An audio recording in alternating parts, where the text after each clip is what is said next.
All right, let's jump right in. Today, we are digging into a word that seemed to be everywhere for a while. A word that sparked this huge global debate, Flygskam. You probably know it as flight shaming. It's a fascinating story about climate change, social media, and what happens when you look past the headlines and into the actual data. So here's our game plan. First, we're going to look at where this whole fly scam thing even came from. Then we'll get into the debate it kicked off and what the conversation on Twitter really looked like. That leads us to the big question. How massive was this movement, really? And finally, we'll try to figure out what it all means for how we think about travel. So, first things first, what in the world is Flygskam? And how did this one Swedish word suddenly become a global buzzword? Let's trace it back to the beginning. Come on, be honest. You've probably felt it, right?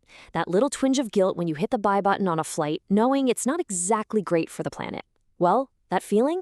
That's the absolute core of what we're talking about today. And boom, there it is, Flygskam. The term just exploded out of Sweden around 2019. Now, this wasn't random. It happened during a time of extreme weather. We're talking record heat, massive forest fires, that made climate change feel incredibly present and very, very real for a lot of people there. And what's wild is that it wasn't just one word. This whole new vocabulary popped up around it. You had tågskritt, which is basically bragging about taking the train instead of a plane. And my favorite has to be smygflyga, which means you fly in secret so nobody can flight shame you. But it wasn't just a simple case of people feeling bad. As soon as the idea went global, it turned into this real battleground for completely different views on travel, on freedom, and on who's responsible for the climate. And you've got to remember, this wasn't just travelers arguing with each other. The aviation industry was feeling the heat, you had governments wondering what to do, and of course, the media was fanning the flames of the whole conversation. Everybody had skin in the game. This slide just lays out the conflict perfectly. Research on the debate in Norway basically found these four competing camps. On one side, you have the anti-flying crew, who see flying as either straight up immoral or, at the very least, something you need a really good reason to do.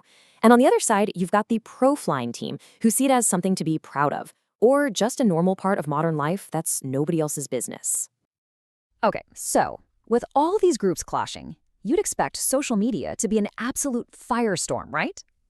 Well, some researchers decided to pull the data from Twitter to see what the conversation actually looked like.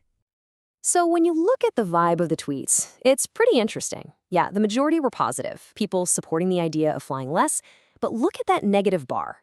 There was a really significant, really loud group of people pushing back hard against the whole idea.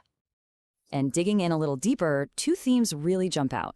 A lot of people were all for climate action, for sure, but just as many people were pointing fingers at politicians and celebrities, calling them hypocrites for flying private while telling everyone else to cut back. You also saw a good deal of skepticism and people defending their right to choose.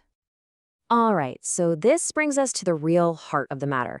We all heard about Flygskam. The media portrayed it as this massive, viral wave sweeping the globe.